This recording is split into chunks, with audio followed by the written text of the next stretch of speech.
દર્શક મિત્રો, જેપી ગુજરાત ન્યૂઝમાં તમારું સ્વાગત છે। વડોદરા શહેરના શહેરવાડી વિધાનસભામાં સમાવેશ યાકુતપુરા સરસિયા તળાવમાં ગણપતિમાં દશામાં અને તાજિયાનું વિસર્જન થાય છે, તો હાલમાં અમારા કેમેરામેન ત્યાં પહોંચ્યા તેટલી ગંદકી વધી ગઈ છે। અમારા કેમેરામેન તળાવમાં નીચે ઉતરી અને વિડીયો બનાવ્યા હતા અને તમે પોતે વિચારી શકો છો કે પાણી નથી પણ ગંદકી છે। ત્યારે અમોએ તે વિસ્તારના સામાજિક કાર્યકર, પ્રજાની વચ્ચે રહેનારા અને પ્રજાની સમસ્યાનો નિરાકરણ લાવવા વાલા તેવા હુસેનભાઈ મુલતાનીનો સંપર્ક કરતા તેઓ જણાવ્યું હતું કે અમોએ વારંવાર રજૂઆત કરવા છતાં પણ અધિકારીઓનું પેટનું પાણી હલતું નથી। સ્ટેન્ડિંગ કમિટીના ચેરમેન ડોક્ટર શીતલ મિસ્ત્રીનો પણ સંપર્ક કરતા પણ હજુ સુધી કામગીરી ચાલુ થઈ નથી। 20 દિવસ બાદ મુસ્લિમોનું નવું વર્ષ એટલે મોહરમ ચાલુ થવાનું છે, ત્યાં આગળ તાજિયાનું વિસર્જન થાય છે। કોઈ પણ ધર્મના હોય, કામગીરી ના થાય તો લાગણી દુભાઈ આવનાર દિવસોમાં કામગીરી વહેલી તકે કરાવી આપવા સ્થાનિકો કહે છે। જો કામગીરી વહેલી તકે નહીં થાય તો મોરચા સ્વરૂપે વડોદરા મહાનગર સેવા સદનમાં ઘેરાવો કરીશું। સરસિયા તળાવનું બ્યુટિફિકેશન કેમ અટકી ગયું છે, સ્થાનિકોનો સવાલ। Bureau report ઇમરા Sheikh.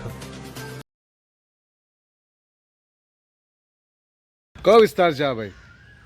આ યાકુતપુરા સરસિયા તળાવ રોડ છે અને ત્યાં આવેલું એક ઐતિહાસિક તળાવ સરસિયા તળાવ છે।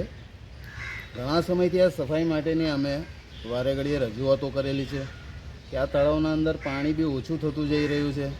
જે કોર્પોરેશનને અમે જણાવવા માંગીએ છીએ કે લાઈન દ્વારા આ સરસિયા તળાવને ભરવામાં આવે।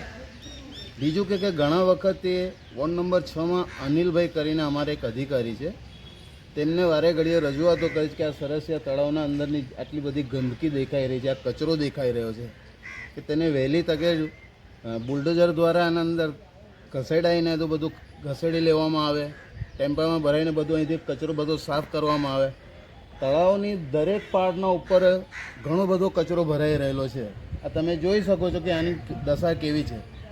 શહેરના બધા તળાવને અંદર બ્યુટિફિકેશનનું કામ કરવામાં આવ્યું, હજુ સુધી આ સરસિયા તળાવનું કામ કરવામાં નથી આવી રહ્યું। આનું બજેટ પણ ફાળવાયું છે, લોકો કહે છે 3 થી 4 વખત આનું બજેટ ફાળવવામાં આવ્યું છે, પરંતુ આ સરસિયા તળાવને કેમ બ્યુટિફિકેશનના લાઇનમાં લેવામાં નથી આવતું અને કામગીરી કરવામાં નથી આવતી તે સમજમાં નથી આવતું। કેમ અટકી ગયું છે, એનું કારણ શું?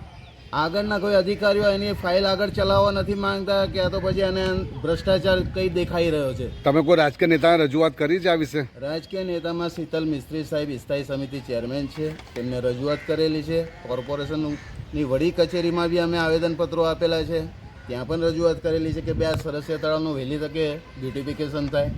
હવે આવનારા દિવસોમાં દશામાનો તહેવાર મોહરમ આવી રહ્યા છે, 1 મહિનો મોહરમને બાકી છે, પણ આ સરસિયા તળાવની ગંદકી હજુ સુધી સાફ નથી થઈ।